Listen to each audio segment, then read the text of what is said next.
Welcome everyone to the first episode of the Green Hoop Talks. I'm your host Griffin Greenberg, and today I'm joined by the top 2024 basketball prospect in the state of Minnesota, Daniel Freitag. Daniel, thank you for joining me today. Oh, sure. Let's just jump right into it. Like I mentioned, top player in the class of 2024. For those who really don't know you, Daniel, could you tell us just a bit about yourself? I'm a 6'3" guard from Minnesota. I can score at all three levels, and then I take pride in getting to the rim and finishing, and then on the playing both sides of the ball. I play intense defense as well. So, and everyone, if you don't know about Daniel, he is also a football star as well. So he does football. I believe you also do track as well. Isn't that right, Daniel? Yeah, What do you run in track? I run the 100 and the 200 meter. And then you're a wide receiver in football, right? Yes, sir. So how has that been? Kind of being a three sport athlete, and is it kind of hard to navigate? Obviously, you're an underclassman now going into your upper class, but is it kind of hard to all control at once? It definitely can be. We've had considerations of quitting, one sport or the other, but obviously we haven't taken any action. How since I'm still playing all three, but football season's approaching, so we'll see what we do with that. We've put in a lot of thought about whether or not we use that time for basketball or not, and hearing a lot of different opinions on it from a lot of different coaches and people like that. So we'll see. It definitely can be a lot, but I think we manage it well. And on the basketball side, for everyone listening, I've written a bit about Daniel up to this point. He's on Howard Pulley, so he had a great session two with EYBL, and he was one of my standouts over there. He averaged, I believe, 18, 6, and 3. So, Daniel, you played pretty well out there. But have you always been, like the last few years, at Howard Pulley since you got into high school? Yeah, so we were actually called Team Tyus, ran through Tyus Jones. So, we just made the switch to fully just Howard Pulley. But yeah, I've been rocking with the same guys and mainly the same coaching for a few years now. That's right, and the Jones brothers also played at Howard Pulley, didn't they? Because I know you guys have been around for a while, that program. Yep, yep. And just tell us a bit about your journey playing sports throughout your whole life, from your earlier days and middle school and even elementary, up to now. We started off with just every sport, like how everyone does. We ended up, sticking with just basketball and football starting, third grade or whatever. And I think a lot of people were telling my mom, like he's really excelling and, get him into higher levels of competition and stuff like that. So we just ran with it from there. And yeah, I mean, it's been awesome. We just picked up track recently in high school, so it's not. I'm not the same recruit I am in these sports and track, but we do it, and it's solid. Yeah, always good to stay active. Do you think picking up track, and obviously it's a spring sport in basketball, fall winter, does it really help with your conditioning, just staying in shape year round?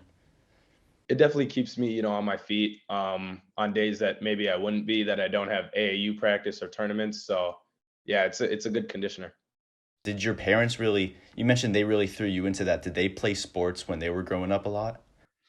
They did not. So there's a big joke on where me and my brother, who's also playing football in college right now, where we got our athleticism and our drive for sports from, because neither parent and not very many family members in general played sports. So it's kind of random.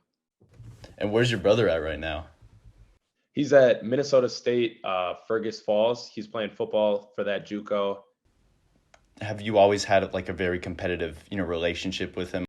It definitely has. You always want to be as good as your brother, and then with him having friends over or playing on teams, you want to be as good as them as well. So I think just wanting to be as good as them growing up kind of helped me stay like ahead in a way. So yeah, it's us being 3 years apart has really helped me. for sure. And you've been in Minnesota your whole life, right? Yeah, How's it been growing up just in Minnesota in general? it's been awesome. Beside the weather, it's great. We're getting a lot more respect, I think, on the just the whole basketball topic itself with all the recruits coming through. But yeah, it's been great. So yeah, kind of diving into, Minnesota as a whole, you guys, I mean, Howard Pulley just especially, with Harrison Barnes, Gary Trent, those kind of guys. I feel like Minnesota's been getting a bit more recognition over the years, especially, with players like Jalen Suggs and Chet Holmgren. Do you think Minnesota basketball is going to, keep growing into the national kind of world? I definitely believe we can. There's guys in my grade and Trey Holloman, the senior, Tayson Chapman, the junior. So we definitely have national recruits that, can put us in that conversation, but we'll see. Cause I mean, I definitely think we're underrated. So I don't know if we'll remain that way or people will wake up or whatever, but yeah. Sticking with high school basketball, what's kind of your, goals for the next season? We got our season cut short once again. We lost to Pharrell Payne, who's committed to Minnesota in the second game of the playoffs. So we finished second game of the playoffs my freshman year as well. So making the state tournament, that's the standard we had ourselves at this year and ended up falling short. So, we have the same standard, and then from there, we're gonna try to win it all, of course. But we got to make the tournament first. So And how about back to EYBL just as a whole? How has that, session been getting recognition and stuff like that? it's been awesome. I enjoy the EYBL or the Nike circuit just a ton. We're playing top teams, um, it's been a blast. I love the competition and everything like that. I think our team can definitely hang with it. We haven't been, doing the best. We're currently 4-4 and tied for 13th in the EYBL. So hopefully with this next session, we can get a better record going, solidify our spot in Peach Jam and go from there. But yeah, it's been great. You actually broke, I believe it was your shoulder, right? Playing Yeah, football. yeah, I'm collarbone.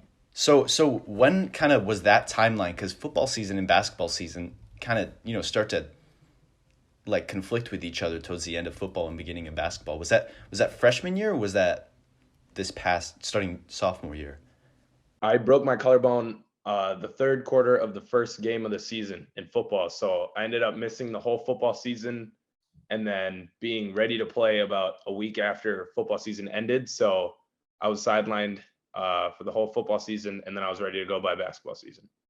And that was sophomore year, so you just had so you just missed football pretty much for that whole sophomore season, and then but we're ready to play basketball. Right. Yeah. Yeah. I have been like labeled as number one in the both sports, and it's definitely something to do it at, not a 6'6", 6'7" frame. But yeah, we've thought a lot about, just sticking to basketball. We haven't put any thought into quitting basketball, but just sticking to basketball and using that time that I'm not playing football to get better and stronger and bigger and stuff like that. But it's tough.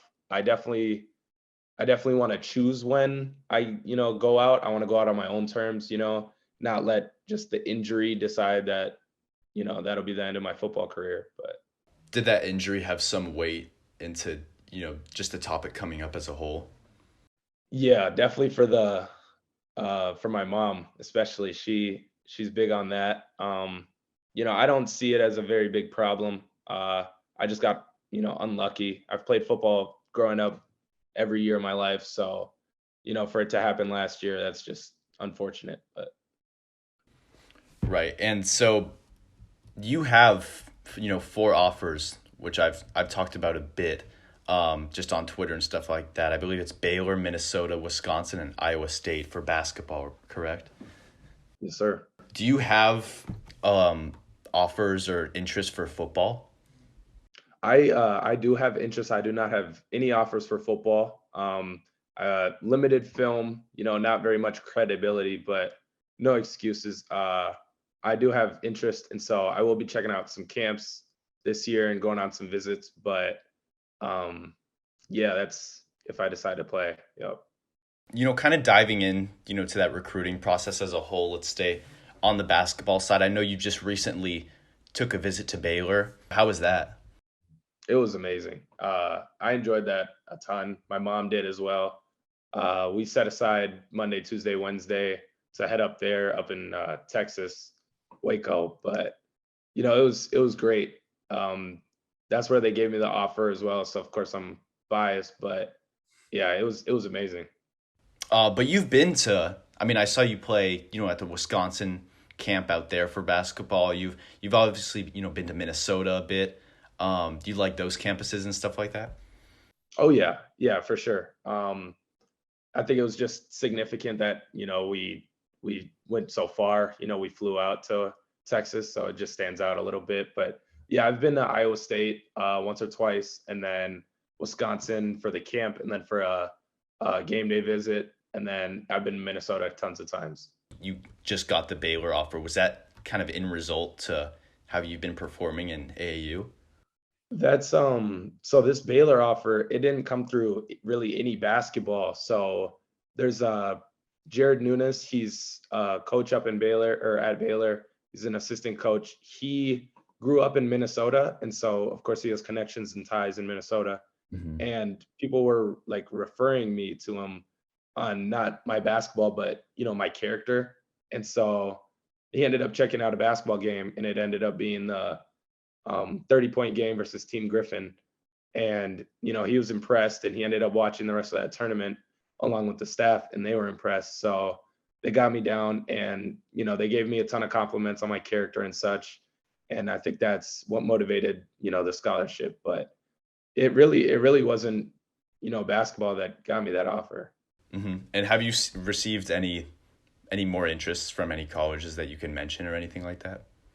I haven't received enough to consider it interest, but they have been contacting, people, whether it was my high school coach or AAU coach. Hmm. I like that you mentioned your character. Let's talk a bit about yourself. How important do you think, character is and how you present yourself on the basketball court to, represent your team and then make that appeal to coaches and stuff like that in college?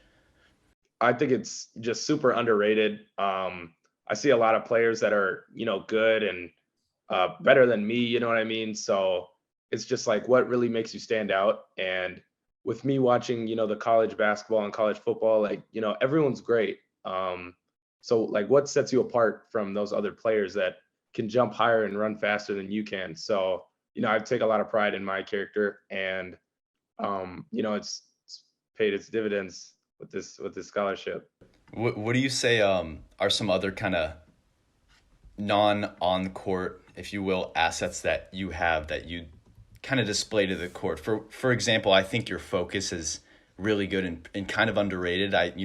When just watching your highlights and watching you play, it seems like you're always locked in. Like you can get a huge dunk and you won't like stay down celebrating. You'll get right back on defense. What are some other attributes you think you have? Yeah, that's something I'm really really big on. Not often do I step out of character. Celebrating is cool and such, but I think my high school coach really put it on to me that the game still is going, and 2 points on a dunk and 2 points on a layup are the same. So, just that, and I mean, talking trash is cool and all, but it really doesn't help unless that's if it helps your game, it does. But I don't think it helps mine, so I shy away from it. And then just like how you present yourself has always, or how I present myself, I've always taken pride in that as well. So, our bench after games most likely won't be trashy. 95% of the time, I'm cleaning it up right after the game, right after the buzzer. You'll see me taking trips to the garbage can with Gatorade bottles and water bottles and such. So yeah. I noticed you and, NBA players like Jalen Suggs and Tyrell Terry, follow each other. Do you know them well, and what's kind of like your relationship with those guys and some other players? Tyrell Terry, I happened to just run into him at a Lifetime, so we ended up playing some pickup, and he shot me a follow, and I thought it was super cool. So I shot him a follow back. Communication's been limited. but we definitely talked about, getting more runs in the summer. And then he had somebody who also plays college or who plays college ball there with him. So I got his number. And so, come summer, I think we're going to get some runs in. But, and then Suggs has been amazing. He gave me his insight on playing both sports, football and basketball, because there's not many people that have been in the same position I am, with the whole like not ranking, but just the same skill set. So to talk to somebody who's been better at both, it was amazing. Troy Bell, former NBA player, he's been awesome as well. He's been helping me with the insight on playing football or not and stuff like that. So yeah, those have been great influencers, and yeah, they've been great to me. And Troy was on Howard Pulley as well, I believe. Is that correct? He might have been. I don't know. Who are, some of your role models in the basketball world? Definitely the guys that reach out and still value the same things I do. I don't look up to too many players just for their skill set. I like guys that play like me, like not with skill. Like where their heads at and their character as well. So I look up to those three, especially just for being as kind and friendly as they've been. Troy, Suggs, and Tyrell. But yeah, Who do you model your game after? that's a good question. My game is switched a ton. I shot 11 3-pointers my freshman year throughout the whole high school season, and I've had games with 6 threes, 7 threes, 8 threes this sophomore season. So my game is changing, a ton. And so I really don't have somebody, and it changes so often. So I guess I'm just trying to be the best me. That's and you're not done growing at all yet, right? That's a good question. So we've been wondering about that for a while. I'm looking at a picture. So my brother was about 2 inches taller than me 2 years ago, Mhm. and it was like that was where he topped out, 6'1", 6 foot ish. So we were like switching to football a little bit more on the focus 2 years ago because we didn't think we were going to get any more inches. And then I've been told I'm getting taller, and I'm measuring up with my brother, and I'm close to 2 inches taller than him now. So I think I'm pushing about 6'3" at the moment. So yeah, I guess we'll see. I've seen, a bunch of your pretty impressive athleticism. I think I mentioned it in the article I wrote as well. How did you kind of develop that and get to where you are, to pretty much just jump out of the building now? Yeah, just recently we've been trying new dunks that I didn't think I could even complete. If you're on my Twitter, you can see I've I've jumped over somebody in windmill that's about 6 foot. Yeah, I've done some pretty cool things that I didn't believe I could do. But I think just growing up playing a lot of sports, it always kept me active, kept me doing different motions, and still playing football. Like it kind of works out your whole body, and so I don't think I have really a weakness part on my body, and so I think it's just helped a ton with athleticism and speed and just my physique and stuff. But I think just staying active, sprinting at track, and always jumping in basketball, and yeah, I think it was just playing multiple sports has been the key. And since you play so many sports, how much do you emphasize really, the whole recovery process? I feel like it could be pretty brutal at times, just going from one sport to the next to the next. How much do you kind of put emphasis into that and work on your body after playing? Yeah, we've shifted the focus a ton recently on recovery, and I've been hearing it a ton, and it's definitely made sense. Whether it was stretching like for 10 more minutes than usual, or doing something right as you get out of bed, or something along those lines, or what you're drinking and what you're eating. So I've definitely been more cautious on things like that. But yeah, you definitely got to take it serious once you hit the high school level or maybe even middle school level. Have you had much wear and tear or injuries in the past? I know we mentioned you broke your shoulder, but anything else really? I wouldn't say so. Other than the collarbone, everything's been minor. Everything I've had to recover from, I always come back early and 100%. So we haven't really ran into too many problems, the casual knee pain that a lot of hoopers get, but that goes by in a couple weeks. So no, nothing too serious. How about how about rankings? Because like we mentioned, you're probably you like you said you've been labeled the best player in both basketball and football in Minnesota. How do you kind of look like at that system as a whole, though?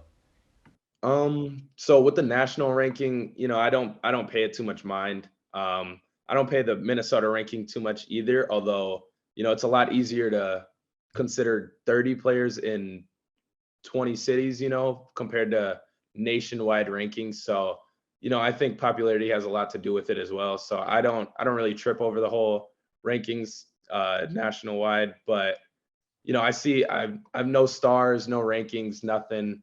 But I believe I was one of the first two or three players to be offered at Baylor, and so I don't pay it too much mind. I think once we step on the court, it's kind of you got to prove it. Like you got to prove your number and your ranking. So it's whatever in my mind.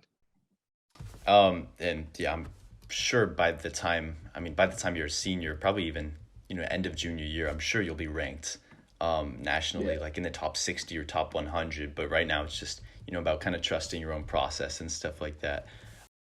Who do you think is the toughest to guard that you've had to face? Um. So we have Trey Holloman here in Minnesota. I've played against him in camps and scrimmages, and he's tough to guard. I played Chet Holmgren 2 years ago in AAU, so of course he was the hardest to guard, I'd say. Just a matchup nightmare for whoever's guarding him, and especially me at 6 foot. So that was pretty. I don't know. There's not much you can do against Chet. Did you switch on to him much during that game? I've never played alongside a big man, no matter what team or level or anything. I've never played alongside anyone really pure postman or even 3 inches taller than I am. So I think I was just guarding him matchup wise, like just because that was the matchup. What about do you have anyone in EYBL that's you've noticed is pretty tough to guard? Um, I might butcher his name, but it's like Tahad Pettiford. Mhm. I think he's New Jersey, but yeah, I played him freshman year, two times out in Georgia, and he's hard to stay in front of. I believe he's a lefty as well. He plays 17s now, and I've noticed he's gotten some offers, so those are definitely well deserved. We ended up beating him both times, but I believe he had close to 30 both times. So yeah, he's a killer. If you're going, into a game with Pettiford or someone who you kind of know is going to be a tough matchup, how do you kind of prepare yourself mentally? I prepare for each game the same. I like to read pregame in the high school season, but I end up shying away from it in AAU. But what I do before AAU or high school is I do a breathing exercise that high school teammate put me onto. And so I think, that ties into, like you said, how I seem pretty focused on the court at all times. It definitely helps. And I don't spend too much time on the internet or on the rankings and stuff, so I usually don't know who these guys are or who what they play like or anything along those lines until the game starts or warm-ups or whatever it is. But yeah, I'm clueless as to the players and such. How does kind of preparing, like you mentioned, you're one of the tallest ones on your high school team actually. Do you think that really helps your game? Because you're a very, I think, versatile player to where, I think they could really play you 1 through 4, and like you mentioned, you've played 1 through 5, pretty much in high school. Do you think that really helps your game out, getting a feel at every single position, having each of a role? Yeah, yeah. I grew up pretty tall up until the seventh, eighth grade. So I was used to playing against bigs and defending bigs and got used to that. And then I made the transition to, guarding wings, and then now I'm on to guards. So, I definitely think that's helped my versatility, but yeah, I definitely I like it. I mean, it'd be nice to have a big man, but I'm used to not having one. So, I've made the changes to my game, and I've emphasized rebounding on each and every team. So I think, like you mentioned, I think I averaged like 7 in the EYBL with the best players around the country. So, I it definitely helps me. Yeah, I take pride in it. Awesome. Well, that's all we have for today. Thank you everyone for listening to the first episode of the Green Hoop Talks. Once again, I'm Griffin Greenberg, and thank you, Daniel, for joining me. Everyone, Daniel Freitag, one of the best players, I think, in the class of 2024, and the best in Minnesota at both football and basketball. So stay tuned, because Daniel, I'd love to have you back on one time, maybe a year or 2 years from now. I think that would be cool to do like another check-in, something like that. Yeah, much appreciated. I liked it. Awesome. Thanks, Daniel.